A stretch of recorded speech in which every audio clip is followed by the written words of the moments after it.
Vamos a retomar un tema que sin duda es importante. Todavía estamos esperando una solución y por ello todos los actores tenemos que estar planteando salidas a este problema. Estoy hablando de la crisis migratoria. Por ello vamos a conocer cuál es el rol que viene ejerciendo la Defensoría del Pueblo en Tacna. Y está con nosotros el jefe de la Defensoría del Pueblo de Tacna, Edward Vargas, con nosotros. ¿Cómo estás? Bienvenido al programa. Muy buenos días.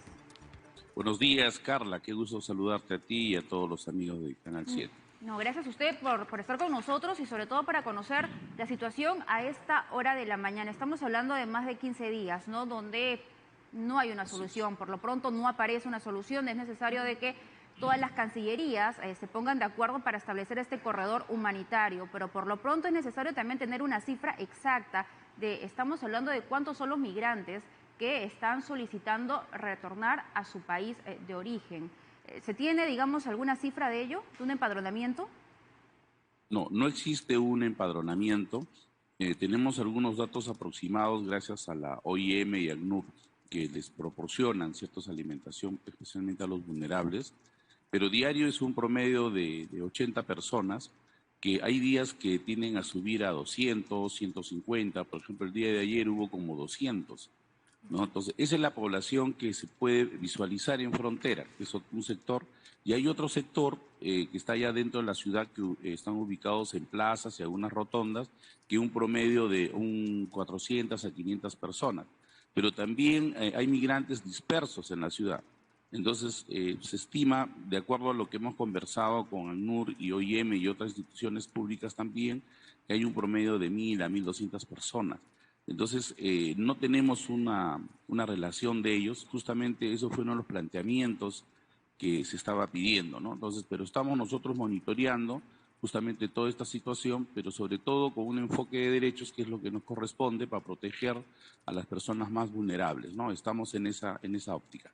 Efectivamente, además el derecho internacional los asiste, ¿no? Es un derecho la migración. En este caso son personas que la mayoría de ellos, al menos, según lo que ha podido recoger los testimonios diversos, pues dicen que ellos quieren retornar a Venezuela. Algunos estaban pidiendo un salvoconducto para poder regresar a su país.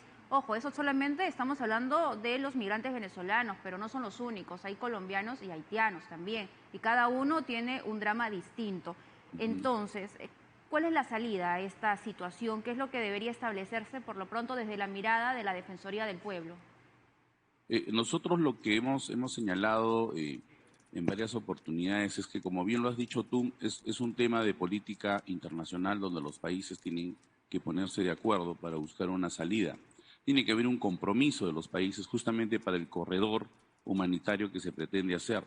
Y el corredor humanitario significa que tienen que regresar a su país. El problema, Carla, es que no todos quieren regresar a su Exacto. país. Entonces, es un poco que altera el sistema del corredor y no se tiene claro, y todavía no se tiene un compromiso en los países para asumir. Recién se está intentando conversar con el lado chileno, que sé que la Cancillería ya tiene algunos avances. Un segundo elemento preocupante para la región de Tacna es que, si bien es cierto, las autoridades nos hemos reunido para tratar el problema, pero hay una limitante en la normativa de nuestro país, porque tanto el gobierno regional como el gobierno local no tienen una norma expresa para atender la problemática de los migrantes. Entonces, cuando estuvo el ministro del Interior en Tacna, le señalábamos que sería interesante, capaz, con un fin de compromiso a esta ayuda humanitaria, que el Estado se comprometa más a ayudar a estas personas, las que ya están establecidas o están temporalmente de paso en Tacna, ¿no? Entonces, ahí sería bueno analizar el tema de los albergues, el tema de las funciones de los gobiernos locales, regionales, hasta qué punto podrían prestar un apoyo, específicamente ayuda humanitaria, que es lo que más se requiere en este momento, ¿no? Entonces, las autoridades en Tacna se están reuniendo, pero tienen ciertas limitantes legales, ¿no? Un tercer elemento en sí es la ayuda humanitaria. Sé que ACNUR y OIM prestan ayuda, pero a los más vulnerables, ¿no? Entonces, especialmente familias, ¿no? Que tienen bebés en manos, etcétera, etcétera, ¿no? Y un cuarto elemento que nosotros hemos recomendado al área de migraciones es que, si bien es cierto, existen tratados internacionales con respecto al movimiento migratorio donde el Perú ha suscrito muchos de ellos, inclusive tenemos normas regulatorias dentro del Perú, y hay una disposición última del año pasado que el Tribunal Constitucional ha emitido una sentencia donde dice que en estos casos, ¿no?, de crisis migratoria, lo que tiene que darse una prioridad importante son las personas vulnerables, inclusive que deben pasar con un trato súper diferencial. Entonces nosotros hemos alcanzado esta sentencia a Migraciones, hacerle ver de que tienen que buscar una forma para poder atender este sector, que es el más vulnerable de toda esta crisis, ¿no? Y esa es la preocupación nuestra. Lo que sucede, Carla, que en el movimiento migratorio de Chile y Perú y viceversa, hay un protocolo binacional.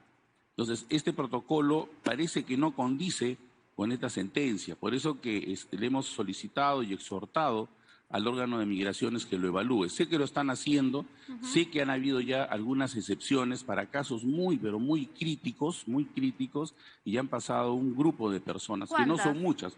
¿Cuántas Al familias? día, a ver, este protocolo internacional lo que dice es que todos ingresan con papeles, tanto de salida de Perú como ingreso. Entonces, diario de toda esta crisis, de los que estaban en el problema migratorio, han ingresado entre 6 y 7 personas, especialmente los haitianos, ¿no? Porque ellos sí tienen documentación por parte de Chile.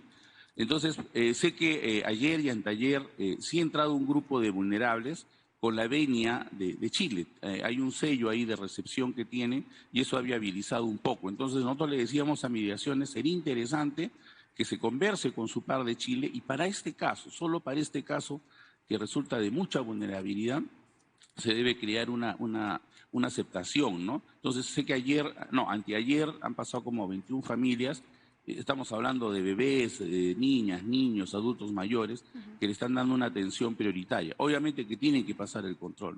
Lo que pasa, Carla, que acá, por ejemplo, si tú vas a Chile, tú no te revisas en Santa Rosa, tú de frente pasas a Chacayuta y ahí está el control peruano y el control chileno. Y el chileno cuando ingresa a Perú se va de frente a Santa Rosa y ahí tiene el control, ¿no?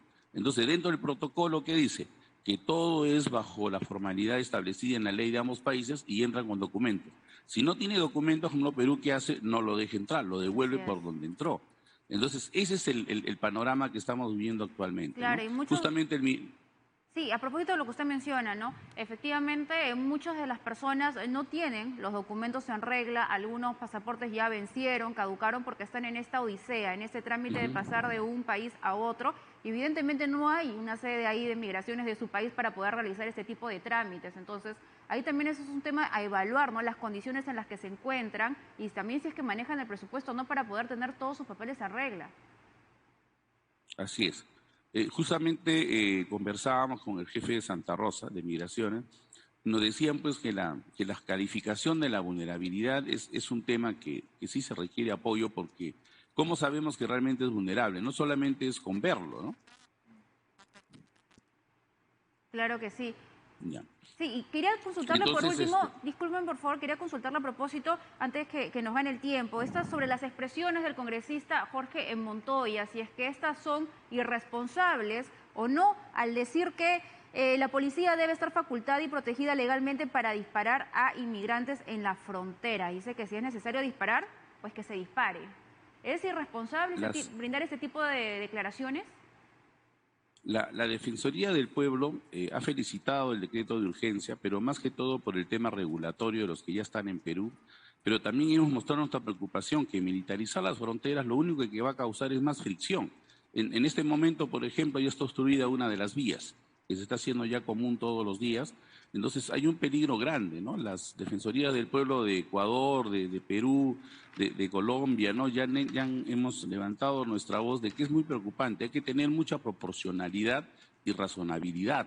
No se puede dar carta blanca a ese sentido, porque definitivamente lo único que va a originar es vulnerar pues tratados internacionales que el Perú ha suscrito, ¿no? Y sobre todo vulnerar el tema de la sentencia del Tribunal Constitucional, que es muy clara en ese sentido. Por eso que hay que actuar con mucha prudencia, con mucho respeto y con ese enfoque de derechos humanos. Ustedes saben que los derechos humanos no tienen fronteras. Así es. Entonces tenemos que ser muy conscientes en ese enfoque que tenemos que darla como instituciones públicas en el Perú también.